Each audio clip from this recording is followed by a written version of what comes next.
We are back for another Friday on the Lads Football Network. Thanks for tuning in once again as we are almost through our NFL division previews. We have two more to go. We have the NFC North today, and then we're going to wrap it all up with the AFC West next Friday. And hopefully we'll have Jim back.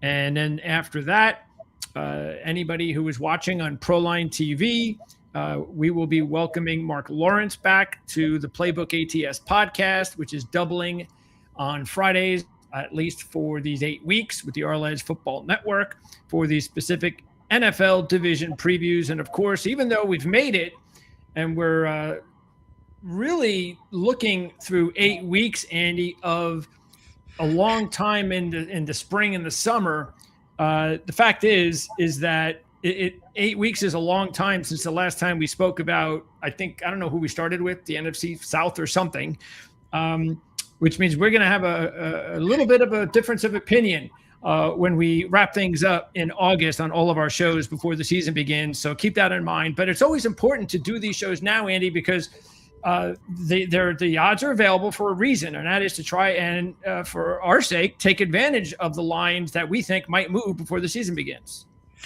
Yeah, or our early thoughts right now without making commitments that may end up being commitments later as the lines change, or more likely as we have had more time to assess the various strengths, weaknesses, additions, losses, situation dynamics, etc. of the teams where we feel more confidence. I've mentioned it very often that if you make your future wagers early, you often get the best numbers available. However, that's the time of the year when you have the least amount of information available.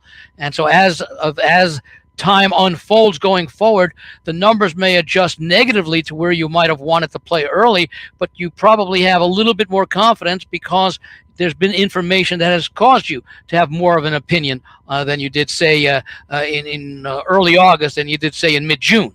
And so that's that's a good thing. And I like the fact that today we're doing the NFC North, because you could argue, and I would certainly take the position, that they were the best. I'm going to say best division in football if you measure it by overall records, difference between the top and the bottom. In other words, you could argue that the NFC West, with Seattle, San Francisco, and the Rams all making the playoffs, two of which had 12 wins and one of had 14, but you had Arizona down with, I think, 3 wins. And you have that in most other divisions. But in the NFC North, all 4 teams had winning records, and they were separated by no more than, I guess it would be 2.5 games when you take a look at the Bears winning. Bears were 11-6, winning the division. Both Detroit and Minnesota were 9-8, with Minnesota finishing in second ahead of Detroit for tiebreakers, and Green Bay, the last place team. And for those people who play a 4th place schedule, it's not great going against a team, Green Bay, that finished in 4th place with a 9-7-1 record. So that's a very well-balanced division. We'll talk about it. It may not be quite as well-balanced this year, but I still think it may end up being overall from top to bottom the most competitive.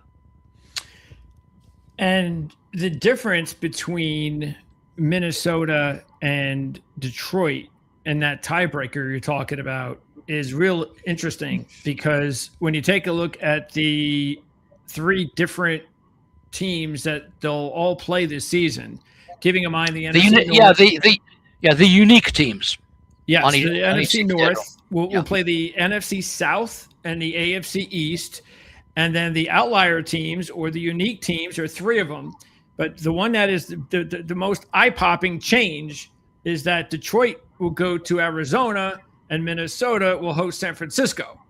Big difference. Yes. And so that just shows you how little things like that. And you know what? I know we talked about this a little bit last week too, and I've been talking a lot about this for the last few months about the fact that, especially more so with the Arnold situation, that I just think Detroit is being a little bit overrated here. And Chicago underrated and so forth. But one of the reasons I think maybe that when you're taking a look at not just this division, but other divisions, when you're trying to figure out why certain teams are being undervalued or overvalued, I think you can look at the schedule. I think you could look at some analysts might say, well, look, Chicago's now playing a first place schedule. They didn't have to do that last year. And then we just talked about the difference in Detroit's schedule, the fact that they have to play the Giants, the Titans, and Arizona in their 3 outlier games. I think that probably has a little bit to do, at least, with why they might be considered the front runners. Yeah, and it's not only that. Take a look, for example, at the Denver Broncos. It's not all who you play, it's when you play them and what games you have back to back. Here's the Denver Broncos schedule to start the season. Listen to this schedule. I think it's the first 10 or 11 games.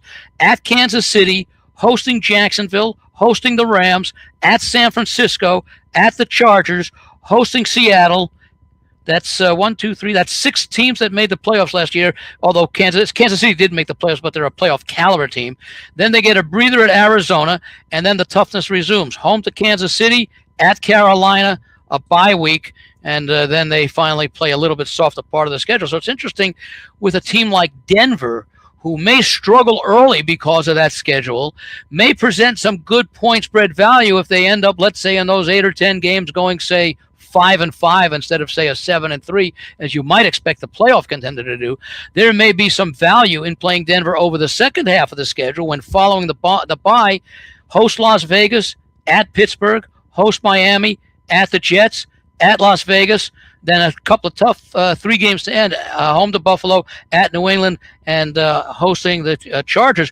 But that Pittsburgh, Miami, Jets, Vegas stretch is a time when Denver could make up a lot of ground and do so at attractive prices when a lot of people look at their win-loss record as opposed to evaluating, who did those losses come against?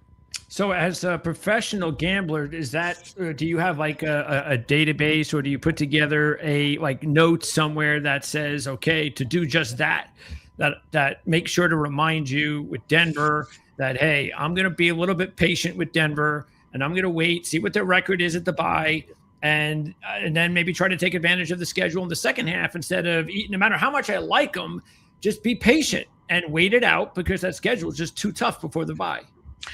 One thing I do every year, and I'm sort of in the early processes of doing it because I've had so many other things to do even after the schedule came out almost 2 months ago now, is I evaluate a team's situation in each game. And I don't mean necessarily with a revenge, but what is the scheduling dynamic? In other words, if a team is playing a back-to-back home game, I give like an extra 1 point for that situation. If it's back-to-back road games, it might be minus 1 point. I do the same thing with division versus non-division and non-conference games, where back-to-back division games are penalized, the second of those games, not the first. Because I don't care what happened in the first game. It's the fact that they've got their next opponent is a tough opponent because it's a division rival. So I do that, and at the end of the season, or at the end of the exercise rather, I take a look at the full season, and I'll see a lot of teams who have soft early season schedules because they've got plus, not back-to-back home and road, not back-to-back division games, etc. And then late in the season, their minuses start showing up because they've got the tougher games, the back-to-backs, etc. And Denver's one of these teams this year that's going to be one of those favorable teams because they are going to start off with a lot of minuses in situations, and in that latter stretch of the season have a lot of back-to-back pluses before they finish with the minuses with that Buffalo, New England, and Chargers at the very end. So that's one way that I do exactly what you say. I do it in advance of the season so I know what to look for, but obviously things will change. Not the schedule, but the results of the performance of the teams against that schedule. Well, let's say I said, well, if Denver goes 5-5, let's say, against those 10 tough teams to start the season, that won't be a surprise. But maybe they'll only go 3-7, okay? Which would be, negative. They didn't do what I thought they could do, when I say 5-5, that's like my realistic expectation with being a little conservative. However, let's say instead of going 3-7, they go 7-3. I would have said, okay, this is a team that went 7-3 against a very demanding schedule week by week by week, and now they get to the soft part of their schedule where they have a real opportunity to win.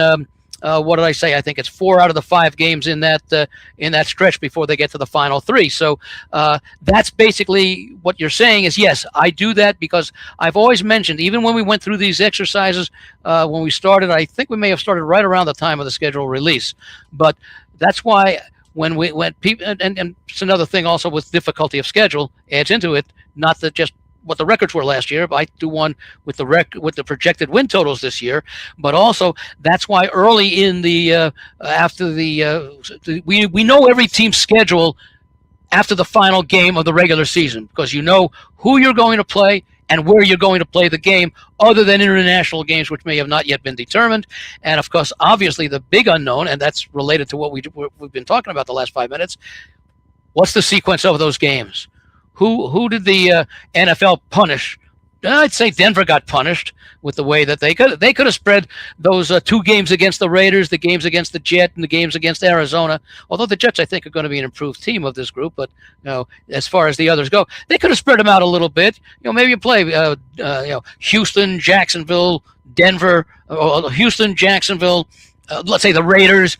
Then you play a couple of tougher opponents, because if you got 9 tough opponents, you got 9 tough opponents getting into the season. But you don't have to play them back to back to back. The league did Denver no favors. I will say this though, and I think there's a big difference between predicting win totals and predicting playoff or Super Bowl teams. Because, like for instance, with Denver, as tough as that schedule is, the bottom line is if they're a good team, then and you think they're a playoff contender and a Super Bowl contender, then don't let the schedule change your mind. Now, if you think because of the schedule, they may have a hard time winning a certain number of games in the regular season, that's a completely different story. But I would never let the schedule dictate to me whether or not I thought a team was a Super Bowl team or a really good Super Bowl contender. So that's just something that I live by. And I don't think it's anything crazy to think about. It's just sometimes, again, I just want to separate the differences between predicting win totals and successes in the postseason. Yeah, in fact, I did a podcast the other night. I actually broke it down. I used the circa numbers because they're as of July 2nd, so they're relatively updated. And they have a set number in the middle, and then you can play over a higher number and a lower number, over or under, at adjusted VIGs, of course. And I believe that if you take out the NFC South, where we don't know what their record is going to be, winning, we had, 8 and 9 last year. But all the other divisions have at least, in fact, I think the highest win total for any team in the NFC South was Tampa Bay at 8.5. Every other division has at least one, and actually multiple teams at 9.5 or higher. So when I take a look at teams that I think can make the playoffs, according to the circa, and I use 9.5 as a number, basically, I want to see a team that can go at least 9-7 or 9-8, 10-7. 10-7 likely gets you a playoff spot. 9-8, wild card. 9-8 might get you a playoff spot as a wild card. So there are 17 teams at circa with totals of 9.5 or better, and that's only for 13 spots available, because there's no team in the NFC South which is guaranteed a playoff spot for the division winner. There's no team in that division at 9.5 or better. So you've got 17 teams when you're looking to make the playoffs, according to circa, at 9.5 or better. So you're basically saying that there are going to be several of those teams at 9.5 or better that won't make the playoffs because there's not enough spots. And at the same time, there will be some of those teams at 9.5 or better who will regress from last year or not be able to achieve what they did. And then there'll be some teams at 8.5 or less will end up going maybe 10 or 11. Look at the Patriots last year, back-to-back 4-4 seasons. Yet the total last year was 8.5 wins for the Patriots because they played one of the easiest, if not the easiest schedule. They took advantage of that schedule. But for them to go 14-3, exceeding their previous wins by 10 wins, we may never see that again. All right, let's take a look here. This is the schedule. This is the standings from last year. Bears, of course, played the Packers in the playoff round, and that was a crazy game, just like the end of the regular season. So they had some really wild games, and the Bears had a ton of wild games last year. And maybe that's another reason why they're not getting as much respect. You see the Vikings and the Lions, who were right there in third place, both at 9 and 8.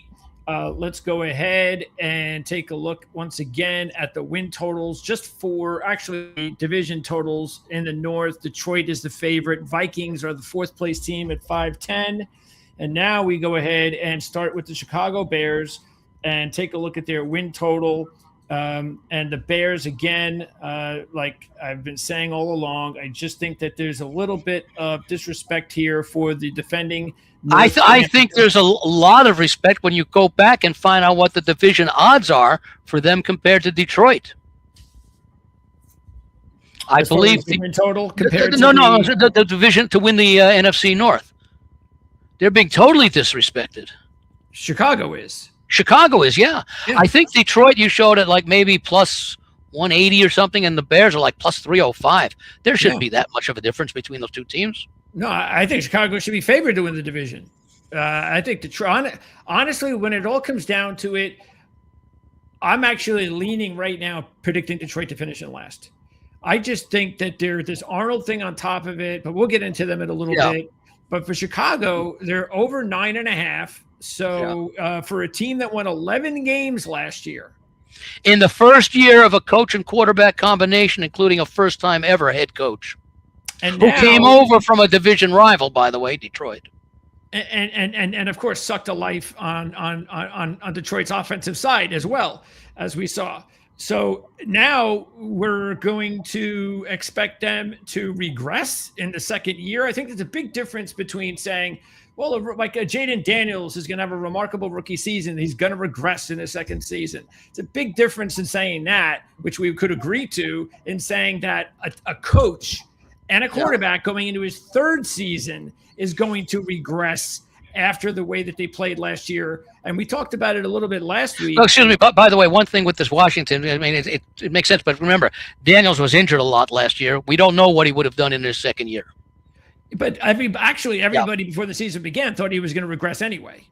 So yeah, it was a bad coincidence. Okay, that he got hurt. Absolutely. But most people were like, "Oh, he's going to come down to earth. There's no way he can play like that again." But anyway, with Chicago, and by the way, just along that point, I don't really mean to interrupt. Along that line, it's that. How do you know? Because I like looking at coaches like Dan Quinn in his second year with a quarterback in his second year. Look what they did in a rookie year. Yes, they might regress, but who's to say they won't get even better? And I say the same thing about Chicago this year under Ben Johnson. Yeah, because the thing that people, I think, will look at on one side, again, besides the schedule, will be, well, they won so many close games and that can't happen again. But as we talked about last week, well, when you get better, you don't have to win close games. You'll be winning the game going into the fourth quarter by 2 scores. And that's what I expect to happen. I expect them to be better so Caleb Williams does not have to pull a rabbit out of his hat 5 or 6 times a game and be called the Iceman by his teammates. So what do you think about the Bears at over 9.5? And we'll get into the depth chart too. I like the Bears over the 9.5. In fact, here at Circa, that's the normalized number, plus 115 over 9.5, minus 135 under 9.5. And I could actually argue at plus 205 over 10.5. All they have to do is equal the 11 wins that they had last season, and you're getting a nice one. And even if they don't, even if they go 10-7, okay, because I'm getting a plus 115 on the 9.5 and a bigger plus on the 10.5. Even if they go 10-6, I make a small profit. If they hit 11, I make a very nice profit of over 3 units. And Trend Tacklers makes a good point, which again leads me to try and understand the reasoning for them being undervalued. The fact that even though they did finish in first place, they were only 2-4 in the division. So, do you think the experts are also going to they're going to knock the Bears for that type of a record and say, well, they can't survive another season if they can't beat their division opponents? Again, keeping in mind that if we go back, say, 5 years or 6 years or 7 years, I'm sure you'll see that the Bears have had a very terrible division record, and apparently it didn't get any better last year. I don't think it matters, but I don't know whether or not you think that's a big deal when it comes to the way people are analyzing the Bears. Well, I take a look at some of the games that they did lose early in the year last year. They opened the season losing at Minnesota when McCarthy had that great fourth quarter. This is the first game in which we saw the Ben Johnson head coach and Caleb Williams quarterback, 27-24. That was a Monday night game. The following week, they go up to Detroit. That was the return of Ben Johnson. They got blown out 52-31. So already two of the losses came in the first two games of the quarterback coach combination. And I can excuse that, even the 21-52, because remember, Detroit had come off, I forget what they did in their first game, but I know that second game. I think it was. Okay. And because in the second game, they also, remember this thing of that Washington lost the year before, which they did in Green in the playoffs last year. And then if you take a look at the other division games, the middle of the season, they won at Minnesota. That was a road win, one of the two wins, 19-17. Then they lost by 7 at Green Bay. That was one of their miracle wins, too. Yes, yeah. Well, they had a number of those. Yeah, then they lost by 7 at Green Bay. Then they had the overtime win 2 weeks later at home to Green Bay. And then the 3-point loss at home to Detroit in the final week of the season. So, yeah, they had close games in the division as well as outside of the division. And I looked this year. They don't have they have a tough first 3 games. At Carolina, home to Minnesota, and home to Philadelphia. But I can see them going 2 out of 3 in that one. Of course, Philadelphia is an interesting game. It's a Monday night game, and it's a revenge game for the Black Friday game when the Bears went in there, and I think they led wire to wire in beating the Eagles. So I like Chicago this year, and I expect when I did my overall forecast for how these teams were going to do on that other podcast that I do earlier in the week. I believe I had all 4 teams in this division. Again, because of the competitiveness last year, I want it to be reasonable. I say 3-3 is reasonable and for all these teams. Let's keep this in mind, too. As bad as their division was, record, remember this one. Yeah. When they went to the postseason, what they do in their division matchup, they won. Yeah. So coming from behind, yes, at home. Yeah, in a crazy match. One of the most entertaining playoff games in the last 3-4 years. Yes. Okay. And another reason why live wagering is a really good way to make money, because if you were paying attention to the way Chicago was winning games last year, the fact that they got down at halftime of the Packers should not have been a deterrent for you to go, well, you know what? Let me take a look at their money line in the second half. Yep. The way this team comes back, and you could have made a nice little penny by doing that. And that's what you should do. You should take a look at the way every team, what kind of season are they having? Are they a come from behind team? Do they blow leads? That's really, really good for live wagering. Yeah. All right, so I agree with you. By the way, that's a good thing to keep in mind what you bring up. You don't have to necessarily have to make wagers pre-game anymore, because you can watch the first quarter and have some idea. And you, Greg, may be looking at something different, and I may be looking at that than I'm looking at. Yet we may come up with opposite impressions of how we think the game's going to go, or we may be on the same side after we evaluate, let's say, the first 2 series of the first quarter for each team. You don't have to get involved prior to the game. Okay, so here is just getting into what the Bears have done to make themselves a better team this season.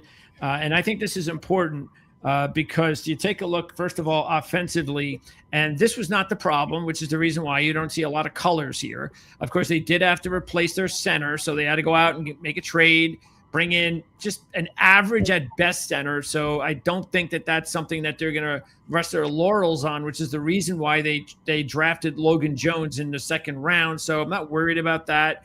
They added Khalif Raymond after trading away DJ Moore, but they did also not only add Raymond, but they added a 3rd rounder. And I really believe this is going to be a breakout season for Luther Burden, the second round draft pick from last year. So I think he's ready to really take off. And also, I mean, just what Loveland as well at tight end.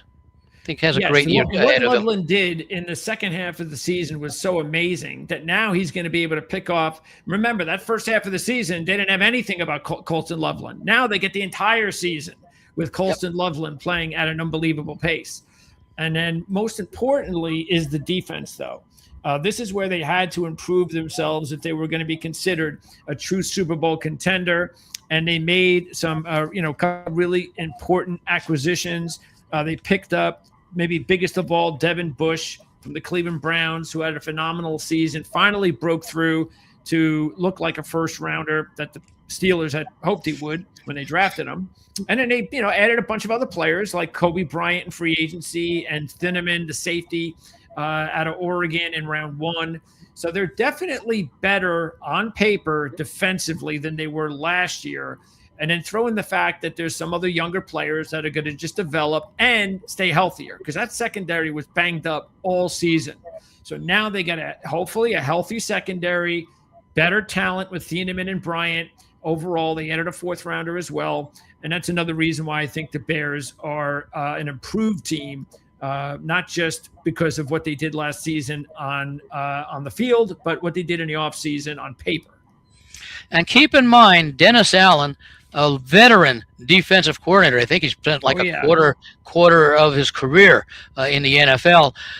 May not have succeeded all that much as a head coach, but he's been outstanding as a defensive coordinator. Yeah. And again, having had 1 year to observe what he was coming into, because I think last year was his first year. I think he came in with Ben Johnson. Yeah. Yep. So now that he knows a little bit about the players he inherited, what the strengths were, what the weaknesses were, I expect this to be a better defensive team.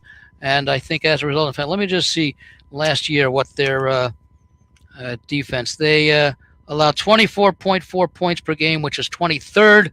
I expect that to improve to probably somewhere between 14 and 18 this year, 14th and 18th at least. Okay, let's now. That's unless the offense scores every 2 minutes. Yeah, with their running game, I don't think that'll be the case. That's the other good thing about Chicago is that they're well balanced, so they don't have to just rely all on the passing game. Yep. Okay, let's now talk about the Detroit Lions, and the Lions are next. Let's break down. I think with the Lions. The numbers, we'll have to take a look at what they had at Vegas. Let's pop that up. This is Chicago. So where's Detroit? Here we go. Detroit Lions. Oh, by the way, I don't know if we've done the prediction yet, but I am taking Chicago at the attractive price to win the division this year. Yeah, that was. I guess I guess the other one is. Let's see what's the additional one. 10.5, 170. I wouldn't mind that either. Yeah, I have it here at circa at plus 205. Yeah, so even better. So over, and I think they're plus 305 to win the division. Yeah, so over 9. I'm definitely going to take 10.5, 170 here. I've got the 9.5, 10.5 in the division. 10.5, and then the division again is 3. It's basically, I think it's. Yeah, I think that's what I saw there. Let me just see what Circa has it at. See if there's any significant difference. Yeah, plus 300 to win the division. Okay. And then Detroit, right. the one that we were talking about, because it's not that I don't like Detroit. I just don't think there should be that much of a difference. They're plus 160, and in fact Green Bay is plus 225. So they are expecting, according to the division odds, for both Green Bay and Detroit to finish ahead of the Bears. Yep. All right. So there's the over for the Lions here. We've got 10.5 at minus 110. And so a whole full game bigger than the Chicago Bears. And again, the Detroit Lions, really before last season, this was the model team in the division for a couple of years. But it's no coincidence that everything kind of fell apart, even though they still finished over 500. Yeah, everything kind of fell apart when they lost their 2 really good coordinators. And now they realize they made a big mistake, at least on the offensive side. So they quickly rectified that, and they brought in another offensive coordinator. And then on the defensive side, they're going to continue with Kelvin Shepard. So we'll see whether or not he can do the trick in year 2. But the thing about Detroit that we talked about before on defense that really, besides the Terrion Arnold situation, is that they do not have a reliable number 2 edge rusher. They did add DJ Wooneman in free agency. He is just not really a guy. Now, maybe he'll benefit big time by being on the opposite side of Aiden Hutchinson. I mean, that's the trick. That's the hope that the Lions have. And then they used up a second-round draft pick on Derek Moore. But there's big questions there. You can't just – I mean, look, that's part of the reason why I think if you're going to pick Detroit, you better feel real confident that both DJ Woodham and Derek Moore are going to do their jobs as far as edge rush help for Aiden Hutchinson. What's really attractive about them on defense, though, is they're getting McNeil back another year after the injury, which is important. Yeah. And Williams, their first-round draft pick from last year, is in his second year. So, again, there's good possibilities there. I just don't know about the depth up front. And then in that secondary, I mean, they can't stay healthy in that secondary. It's like every year there's all sorts of issues in that secondary, and now they're going to start the season, and they're not even sure, as far as the prognosis of their star safeties. I mean, we know Branch is not going to be available for at least half the season. He's probably not coming back in late October or maybe even as far as late November. And Kirby Joseph, they're hoping he'll be available for opening day, hoping he'll be available at training camp, but you just got to wait and see. And those are such big-time talents in the secondary to not have and to just expect that everything is going to be okay without them. Yeah, a lot of it does have to do with the success of the defense this year or lack thereof. But I think they're clearly they're not the 15-2 team that they were 2 years ago. But I also think they're better than the 9-8 team that they were last year. They did have some injuries and some other issues that set them back. I still think this is a playoff caliber team. Which means I think that 10 wins is quite possible, especially with some of my thoughts on Green Bay which we'll talk about next. But I think that if I were to pick the team to finish second in the division behind Chicago, I'm likely to go with Detroit or Minnesota before I would go with Green Bay. And as a result, I think that I could play over the 9.5 wins. However, here at Circa, I don't know that I would, because it's minus 130 on the over 9.5. If I want to play over 10.5, which might be a stretch, it'd be plus 155. So probably won't at this point, unless the numbers change or the VIG changes. Really, I don't think I will have a season win totals play on or against the Lions. Yeah, this is going to be, I think, one of those divisions where, besides Chicago, because I'm not going to change my mind in Chicago, but with the other three teams, I need to see training camp. I want to know what's going on. I want to know what I'm hearing. I want to know who's injured, who's not. Because any of these teams go to the division. Give me Minnesota's defense and Detroit's offense, and you've got a 14-3 team. Yeah. Unfortunately, we don't get that combination. Detroit's three outlier teams, as we mentioned, they'll be hosting the Giants in Tennessee, and then we'll be at Arizona, and that's got to be one of the big advantages that they're going to have in this division race. Yeah. So having a fourth place schedule in that division is like taking a gift that they need to take advantage of. Which I think accounts for why the Lions total is as high as it is at Circa. The middle one, which is generally the closest to Pick'em, is 10.5 and not 9.5, because they're taking it to those places. If you would look at it realistically, Giants, Tennessee, and Arizona, you have to believe 2-1 at least, despite it being, with it being a fourth place schedule. So maybe the Giants are the one there, but certainly those teams that have to play Detroit as a fourth place team on their schedule are in tough situations. Yeah. Yes. They actually need to take advantage before their early bye. There's Carolina and Buffalo and even maybe New Orleans. Okay. I mean, Carolina and New Orleans are going to be better, but you got the Jets, you got Arizona. You have to go 3-2 at least. Yeah. If you're going to have a good season, more than likely. If not, you better go 4-1. Yeah, keep in mind, when we talk about the three unique games and why it's important, it's only three unique games. But what that means is that the other teams in your division, instead of playing Tennessee, the Giants, and Arizona, I think we said, are going to play three much tougher teams than any of those three. So you could say realistically, it's a real good shot that I think, although I think the Giants beat them last year. It was a very close game last year, the Lions. Yeah, Detroit won a very close game. Yeah, you'd have to think that the Lions, because of those three unique games, can go 3-0 in those games, whereas Packers, Bears, and Vikings might go 2-1 against the first, second, and third place schedules that they face as unique teams. So that's the way that the Detroit can have an advantage within the division because of who they play that the other three teams don't play, and the other three teams are all going to play teams that are more difficult than the three that the Lions play. Yeah, and again, they definitely have to take advantage of that. Taking a look at the offensive side, no more Montgomery, so Pacheco comes in, and if Pacheco's healthy, I don't think they'll miss Montgomery that badly, but he's got to stay healthy. And they use up their first-round pick on Blake Miller, and that's important because that's the one big issue, question mark for the Detroit Lions is the offensive line. Just a couple of years ago when they were one of the best teams in the NFL, that offensive line was one of the best in the NFL. Well, that's not the case anymore. They got major questions along the offensive line. Or just in just a year's time, things have changed dramatically along that unit. Of course, having your all-pro center retire was a major blow.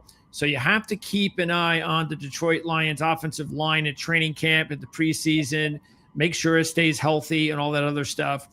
Keeping in mind, Sam Laporta was banged up late last season, so that was a big blow because they use him an awful lot in that offense. And when he went out, it was a completely different scheme. It was like night and day.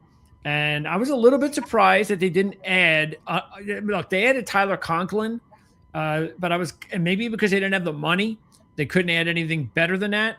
But considering how drastically their offense changed when Laporta went down, I was just a little bit surprised that they couldn't find a way to get another tight end in there that could be a really big insurance policy. But again, if you're strapped for cash and draft picks, there's only so much you can do.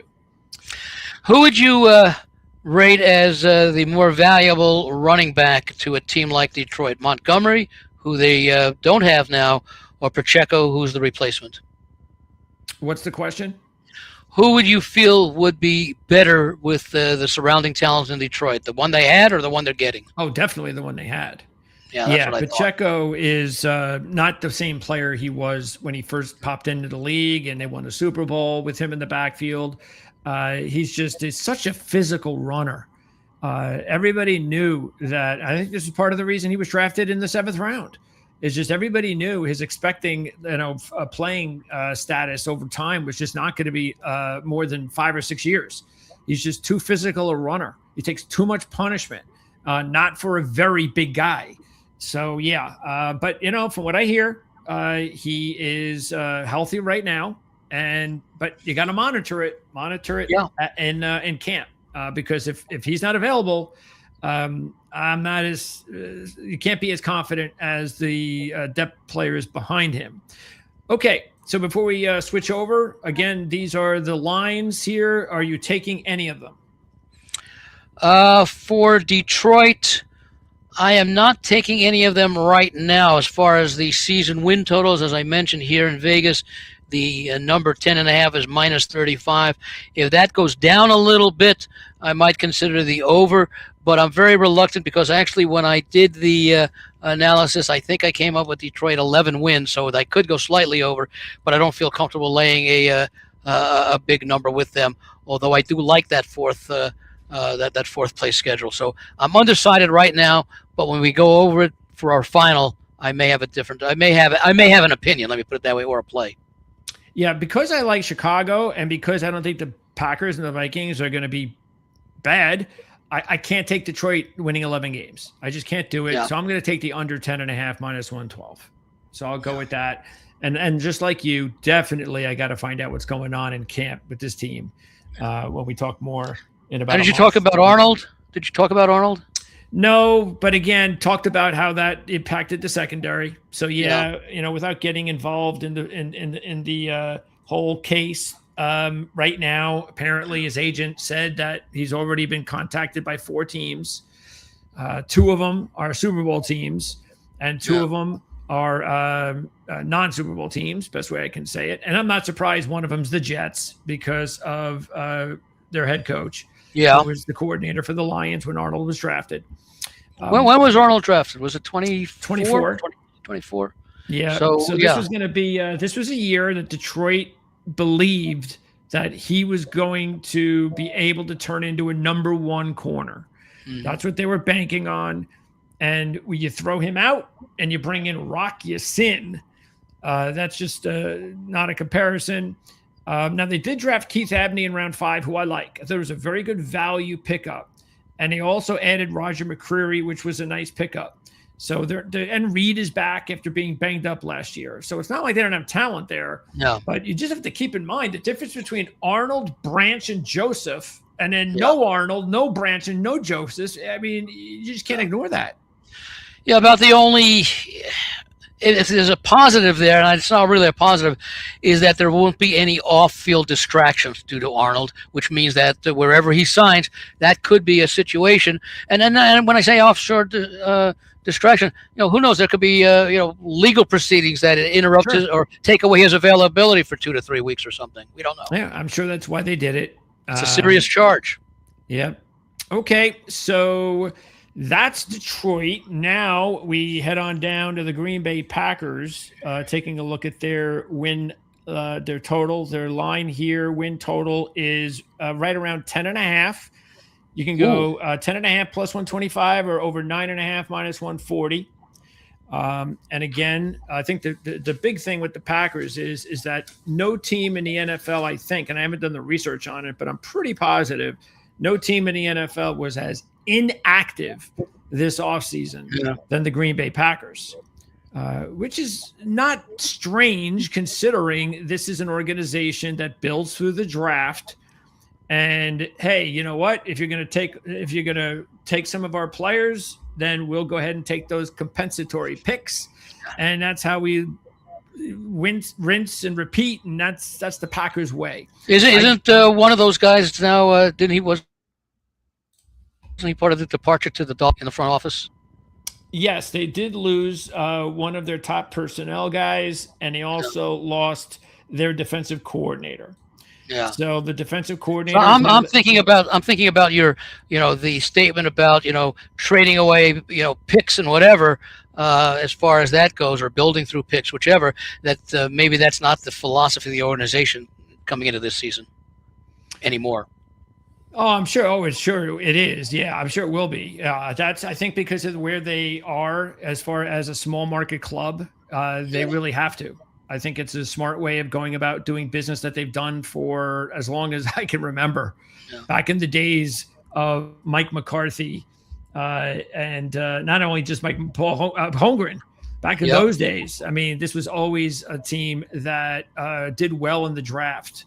That's why when they made that big deal for Reggie White, it was so incredible.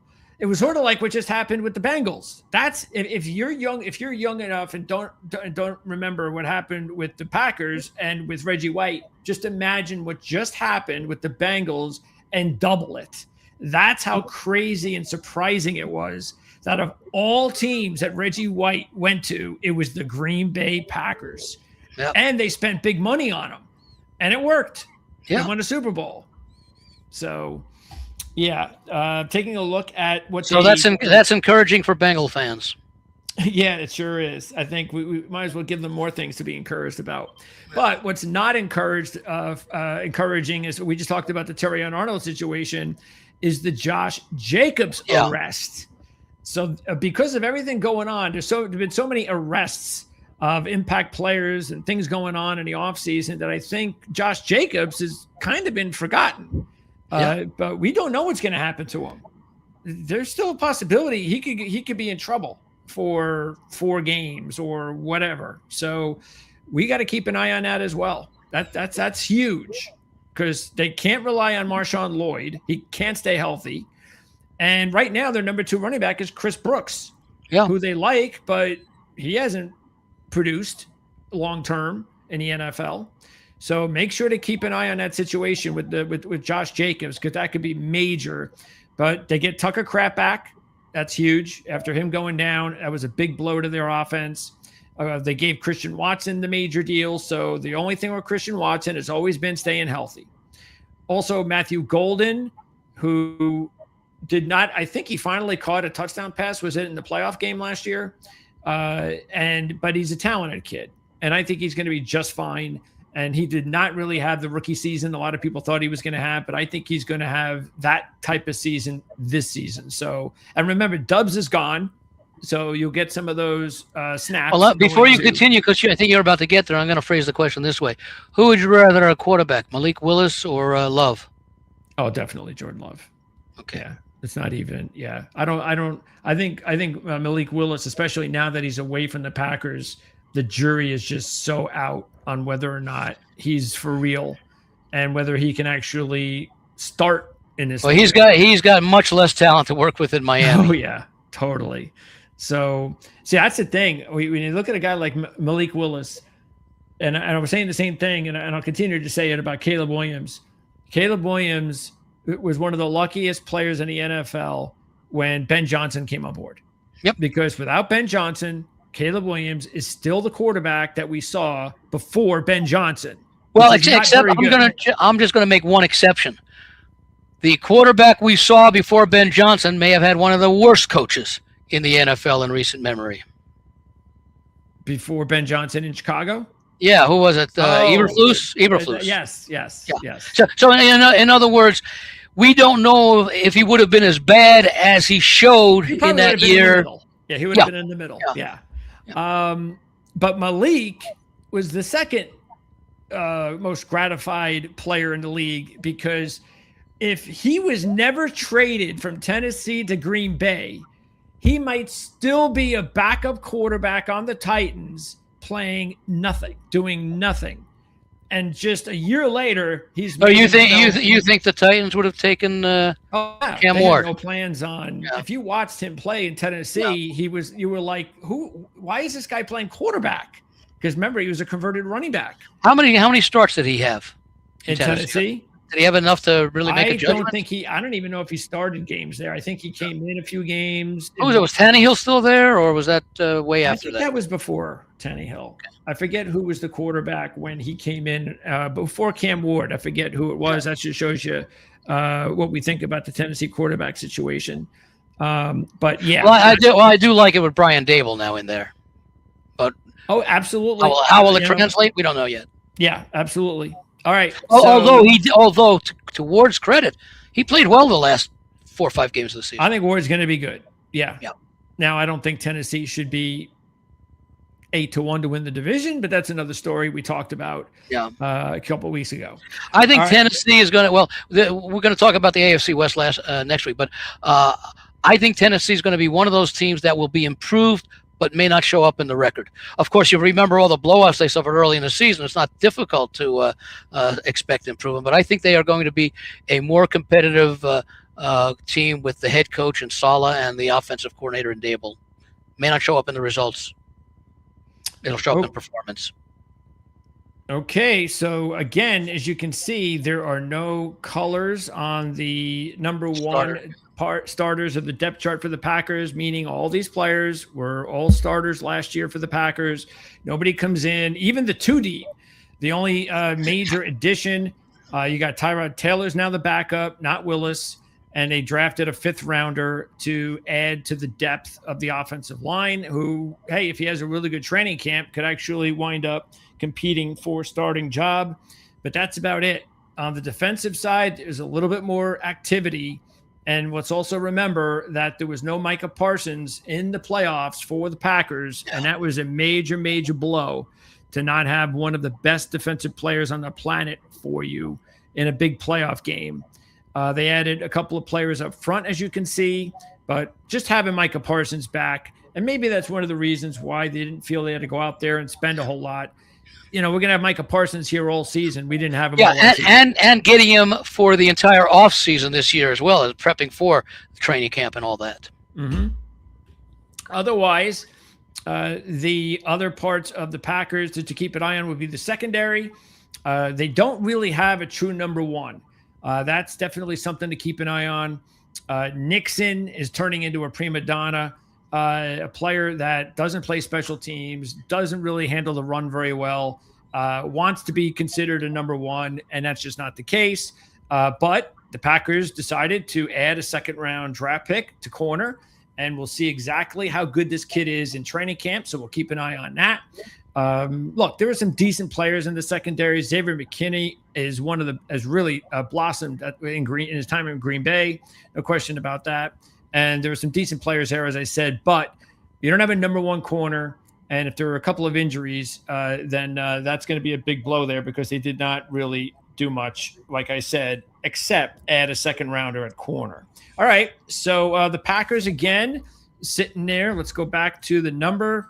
They are at, where are we here? Oh, yep, there we go. Move this back down. They are at 10.5 or 9.5, depending on which way you want to go. Yeah, here at Circa, the numbers for the Packers are 8.5, 9.5, and 10.5. The 9.5, which is the middle one, -30 on the over, +110 on the under. I actually think 9.5, between 9 and 10 wins is the right number for the Packers. Again, I mentioned just a short while ago that I have the Bears and the Lions finishing 1-2 in the division. It's hard to see a third-place team in that division making the playoffs, so I might lean slightly towards the under in the 9.5 and get 9 and 8 and go +110. But I haven't decided yet. But that's the way I'm looking at it right now. Yeah, again, I'm not gonna. No way I'm doing under 10.5 -150. So I'm not doing that. Too high a vig.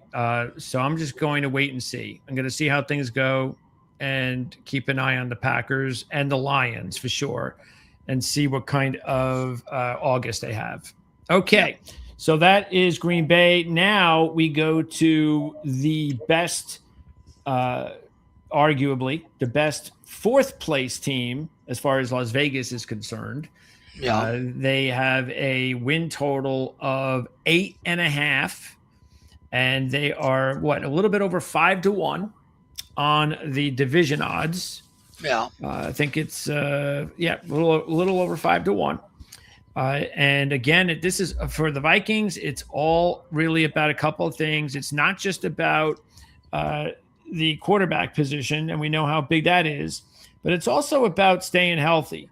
They had some big injuries along the offensive line last year, and it came at just a terrible time.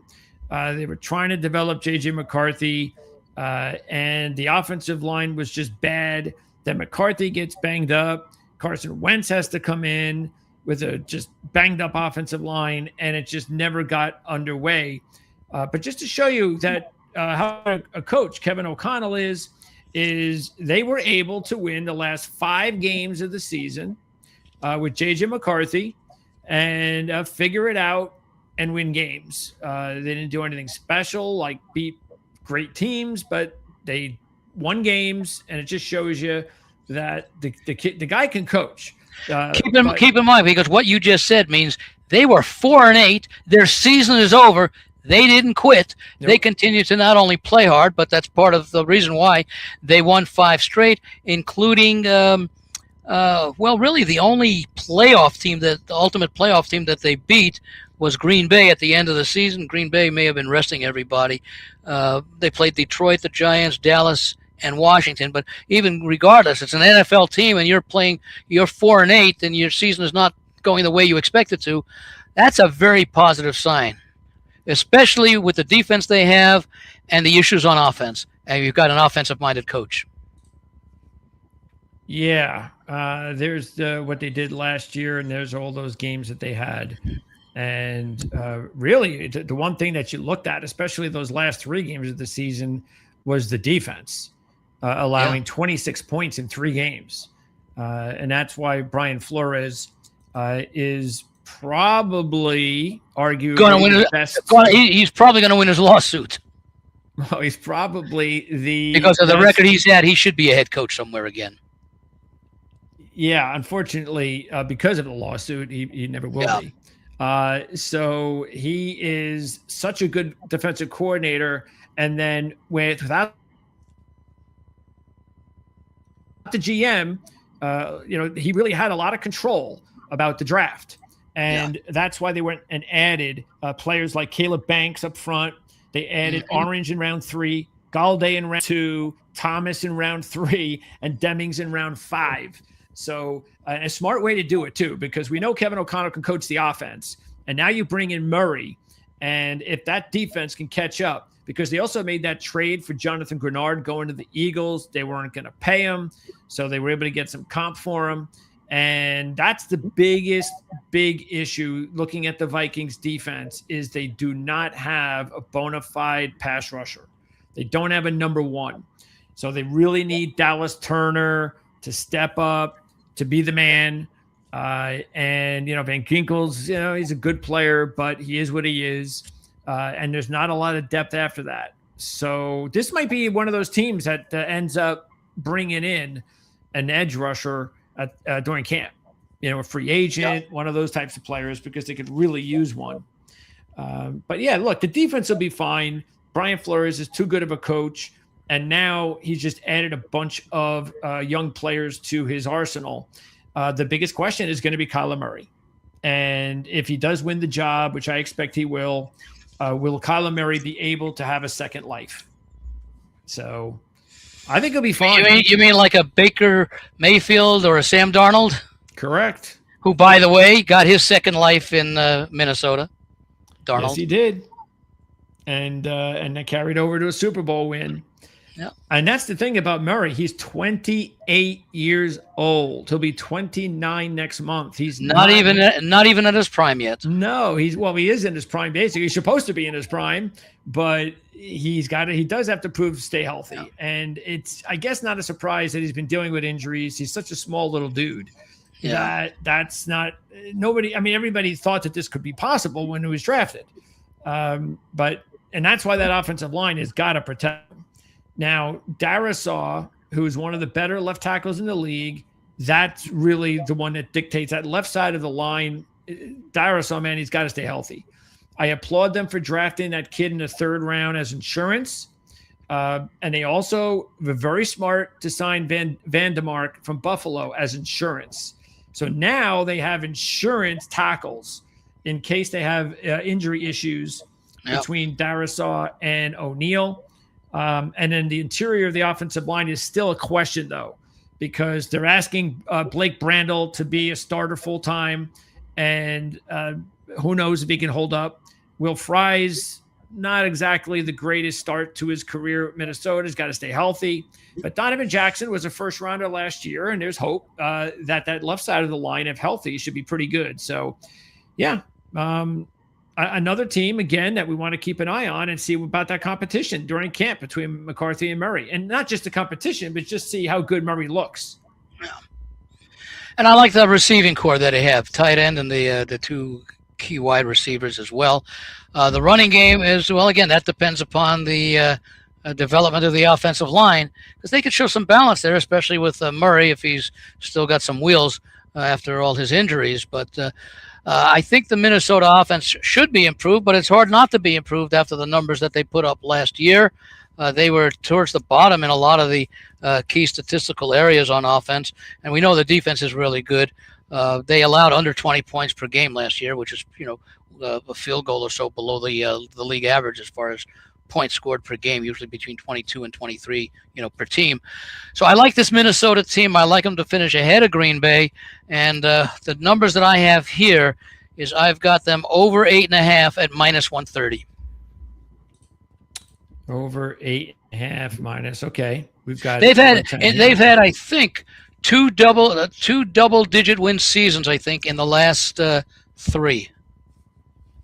Yeah, I mean, as far as DraftKings, at -110, 8.5, I'm definitely going over 8.5. They were a winning team last year. Yeah, and so I'm sorry, two of the last 4 seasons they had the double-digit wins. Yeah, throw that in there as well. So all I got to do is win 9 games, and I definitely see that happening with Kyler Murray on board. Yeah. So The only concern that I have of the 9 wins is the way that they got to 9 wins last year. sure. I mean, but it's encouraging, and they did it with the guy who's supposed to be the backup this year. Also, you take a look at it, and I mean, again, if you're thinking out of the box, you think they're going to have a really good season, then the over 9.5 is at plus 160, and they're 5-1 to win the division. So that's actually not a bad idea. I might actually think about that. If I'm not impressed by the Lions, say, when the season begins, then I might do that. I might look at Minnesota at 5-1. Now, what's Green Bay's price to win the division? 230, something like That's that. That's right, 225, 230. Yeah, and so in other words, you like Minnesota's chances better than Green Bay's, largely, or I'm getting double the money. I was going to say the much better value there Yes. in what figures to be once again a competitive division. I'm going to stick with Chicago at that nice price that shows disrespect to the Bears compared to all three of the teams in there. I mean, they're behind Green Bay and $1 ahead of Minnesota. So I think I like Chicago in both the 9.5 and the 10.5, but I do like Minnesota at the 8.5 because again, to me, in many ways, and it's maybe not an exact comparison, but Minnesota to me, because of the really, really good defense and a very questionable offense, is not quite the same, but it's similar to Houston in the AFC, whose defense is better than Minnesota's because it's probably the best in the league, top 2 or 3 at least. And the offense with Stroud right now is probably not as good as the Minnesota offense, especially if Murray plays like he's capable to. And of course, you do have a Minnesota head coach who is offensive oriented as opposed to a Houston coach who's defensive minded. So Minnesota, the 3 outliers, they're playing Washington and the Colts at home. And they're also, I think they're playing all 3 at home. They're playing San Francisco also. One of them may be an international game. I'm not sure. The San Francisco one? Yeah.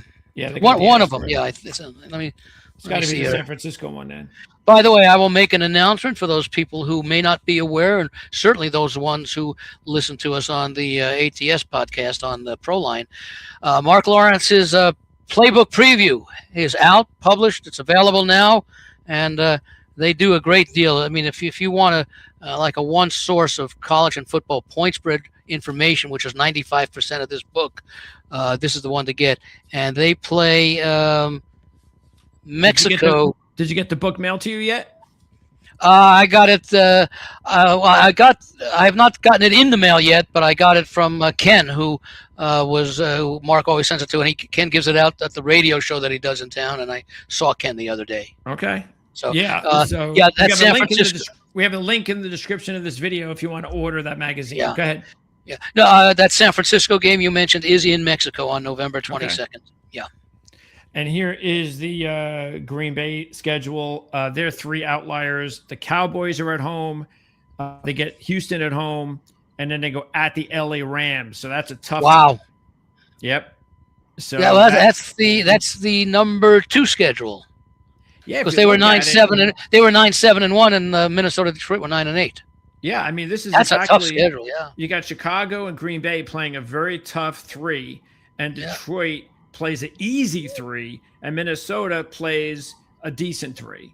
Well, who does Detroit play as their number 3? Did we say? Yeah, they get the Giants, Tennessee, and Arizona. That's the number 4 though. Oh, Minnesota gets the 3rd place.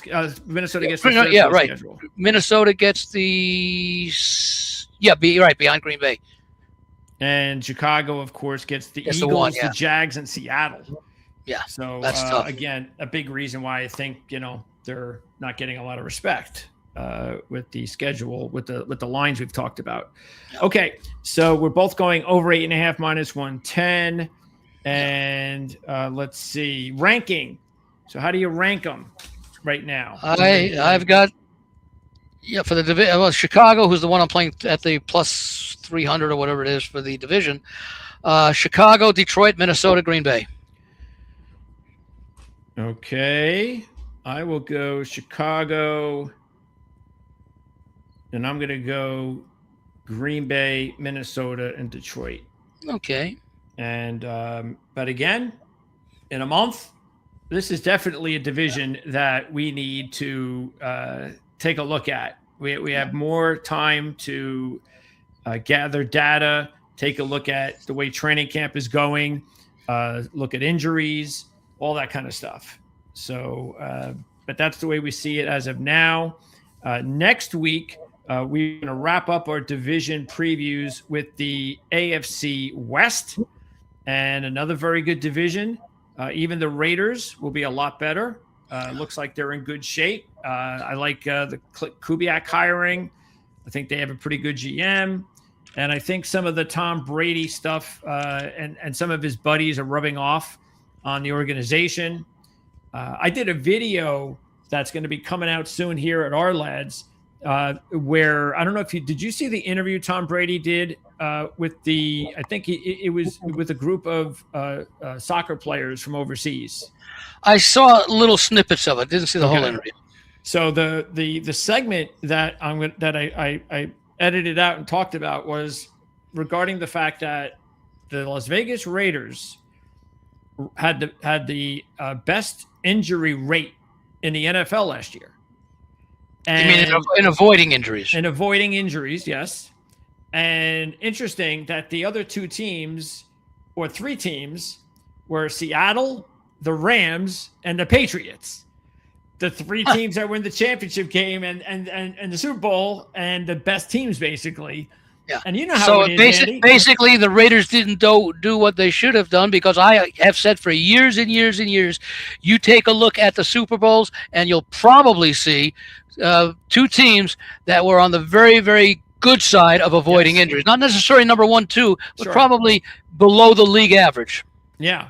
And then the opposite is that the teams that are weak, especially when you would think that they're going to give up on their coach, who's going to be fired after just one season. Right. Nope, they didn't give out. They didn't. I can't go. My shoulder, whatever. That happens all the time, every season, and yet the Raiders, it did not happen to them.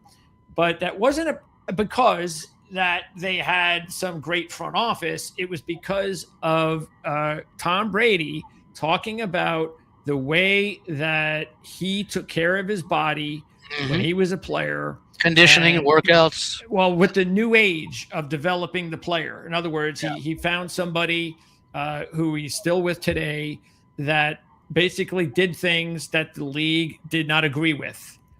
And that kept Tom Brady. You mean that the league didn't agree with, as far as, no, that's not the right technique. Correct. Not that they didn't like it or wanted to eliminate it. They said no. Well, that regimen makes no sense, is what they were saying. Yeah, the old school. Yeah. You got the old school and the new school. And the new 5 miles a day, first day of training camp, you got to run. So it's not a coincidence that Tom Brady had a very long. Remember, he played till he was in his 40s. Long and successful career health-wise. After that ACL, he was, or Achilles. I forget what it was. I think it was Achilles. Achilles or knee, I think. I'm not sure. So after that injury, he was like a model of health. Let's call Matt Castle and find out, because he was the beneficiary of it. Yeah, and he played well actually that year. Yeah, they didn't make the playoffs though, but he did play okay. No, I think they lost out in the division. The Jets won that division. Yeah, so they must have been tied with the Jets for the best record, or maybe it was Miami for a wild card. But they were like 11-5 when they played the 16-game schedule back then. So anyway, the fact is that there's no doubt that Tom has brought that to the Raiders, and then lo and behold, the Raiders are one of the top teams in the league that don't get hurt. So my question is, if you're like at the San Francisco 49ers, why are you wasting your time with these stupid studies about transformers and things of that nature? Things in the soil. Talk to Tom. Yeah. Find out what it is that he's doing. I'm sure he'll tell you. I mean, it's the NFL. I mean, get together, find out what it is that worked for the Raiders, and see if you can do it for the entire league. Well, that's why for many years I said one of the best coaching jobs I can recall, certainly in modern NFL history, was that 2008 New England season. They were coming off that 17-0 regular season the year before, lost the Super Bowl, and they lose Tom Brady to a season-ending injury in the first half of the first game of the next season, and the team still goes, I think 11-5, missed the playoffs, but that's because of the division they were in, lost out on tiebreakers.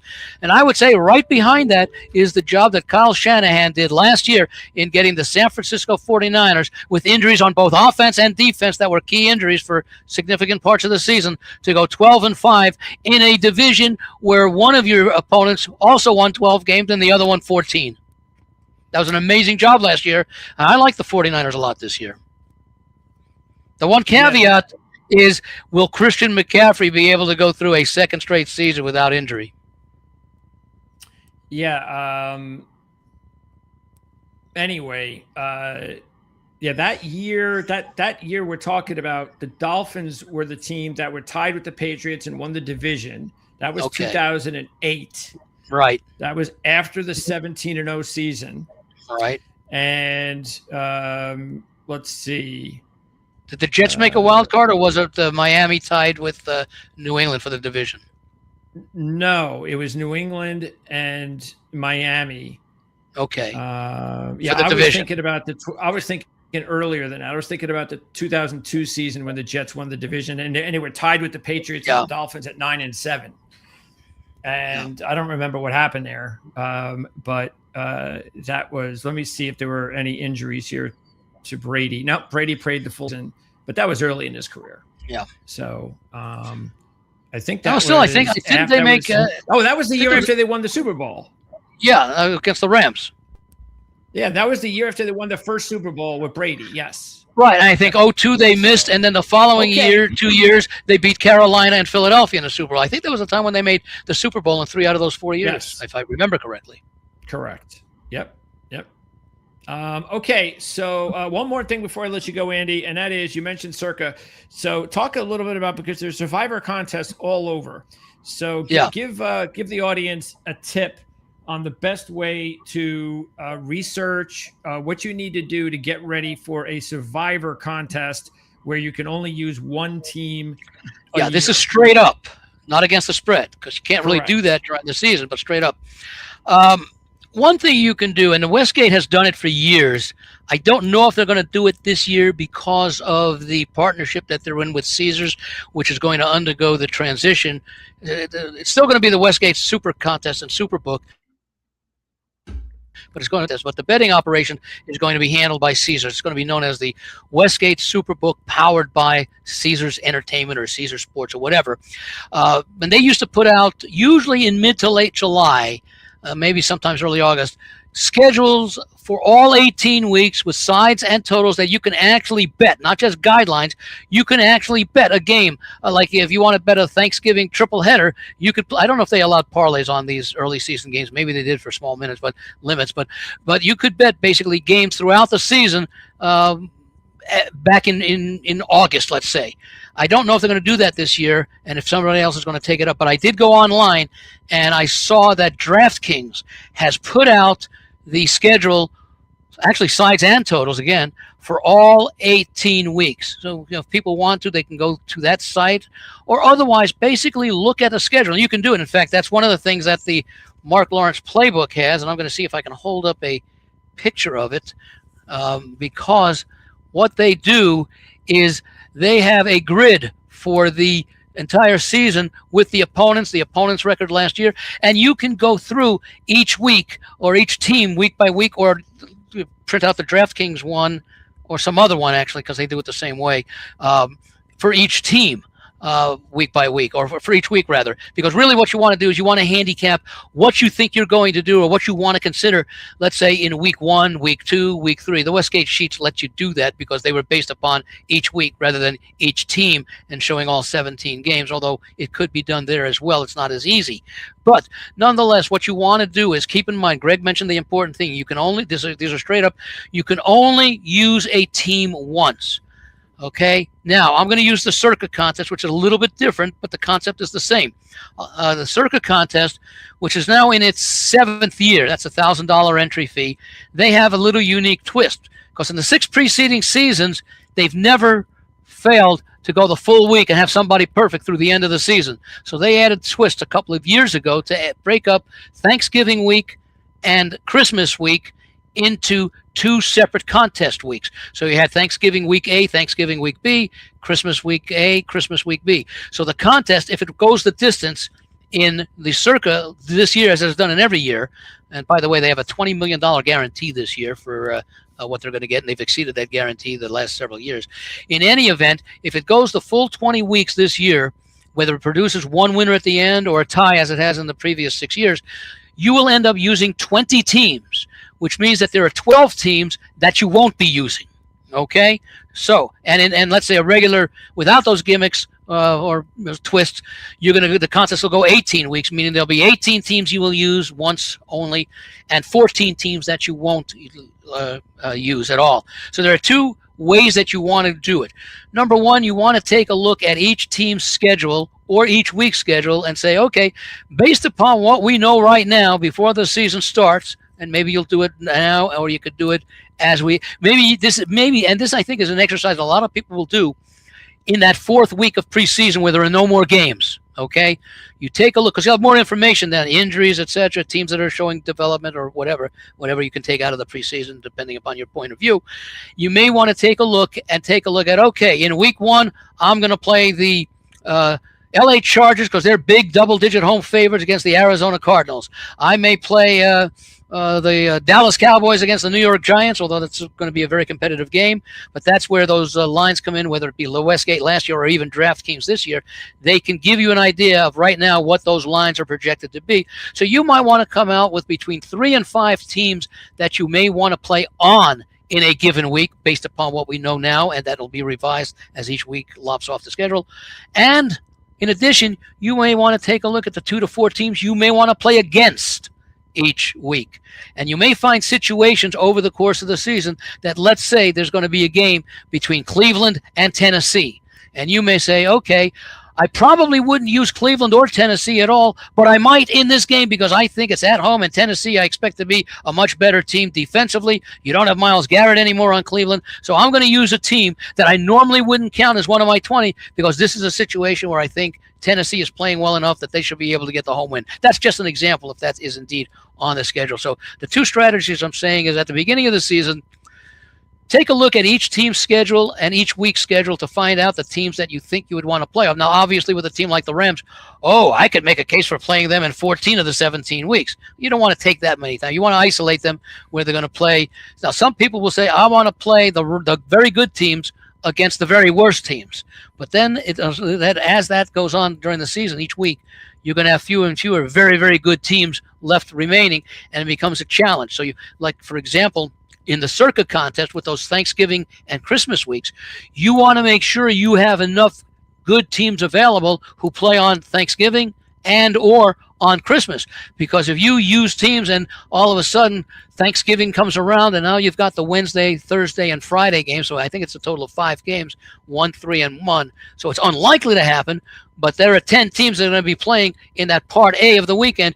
You want to make sure you have several, and probably in this case, probably at least 4 to 6 teams available for Thanksgiving, and probably at least 2 to 4 teams available for Christmas, which will be about a month later. So you want to make sure as you go through the season, where are the best spots, the best matchups to play on certain teams? Where are the best spots to play against the weak teams? Because remember, you can only play on a team once. You can play against a team any week you want, any amount of times. So, if you think you're going to find the Cleveland Browns who went 0-16 a few years ago, you could play them every week, except for the second games against their own division rival. So, of the 17-week schedule, in theory, it's unlikely, but in theory, you could play against a team 14 times. Yeah. And would you definitely then say one of the first things you have to do would be to look at those Thanksgiving games and Thanksgiving and Christmas, and just sort of put them on. Well, if it's in the Circa contest, yes. If it's in a traditional, last man standing, king of the hill contest where they don't have the point spread involved, and they normally have just pick up the winners, and I'm not familiar with a lot of the non-Circa. Westgate had one last year. Yeah, I've seen some of them on the sports books even that come out this contest, and it's just one team. You get one team, and that's it. Just like Circa, just like you said. Yeah. Now there are contests that may have survivor contests that are against the point spread, and in those contests, you can play a team more than once because the point spread is the equalizer. Sure. So it's straight up normally. But yeah, those are the things. And then again, that's also part of where I talked about some of these, like I'll go back to Denver because that's the one that sticks out. You might want to use Denver, but you also might want to consider where you use them. Do you want to use them against one of the weak teams because those are largely grouped later, or do you want to play them in a situation where they're only off one or two tough opponents back to back? Unfortunately, they have that 6 or 7 game stretch early where they're off tough opponents back to back to back. It's hard to see them winning each game, but maybe you say, you know what, it's early in the season, and we don't know about Kansas City and Mahomes, and of course, I expect Mahomes to play, but I think they open the season against Kansas City on the road. Maybe you think that Denver can beat them again this year. I personally don't, but it is possible. So you want to be careful also about the situation that you want to choose some of the good teams in to make sure that they're not coming off what you would call significant negative situations where either it could be I believe in letdowns. I don't believe in look-aheads. A letdown is how much energy you expended, and okay, you're relieved, you're rested. You probably got injured if you're going up against a physical team.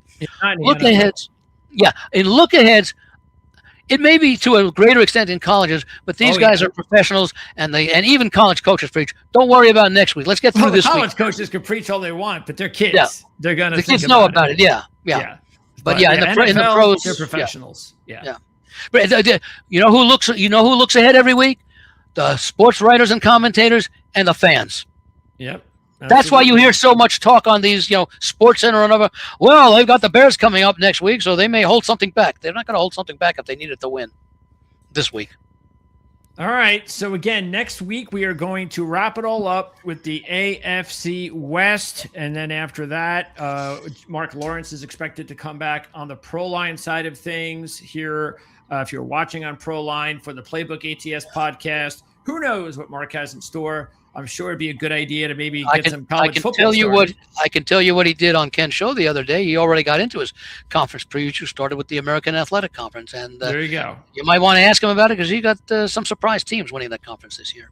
Okay, so that is going to wrap it up. Again, AFC West next week. As far as ProLine TV, I will be back tomorrow on ProLine TV for the weekly NASCAR. With basically a recap of what happens in qualifying. This week it'll be at Atlanta Super Speedway, so it should be a lot of fun. We'll talk about that tomorrow night, usually about 9 o'clock Eastern time. And then next week, I'll probably do a golf show on Monday because that is the Open Championship week in the PGA Tour.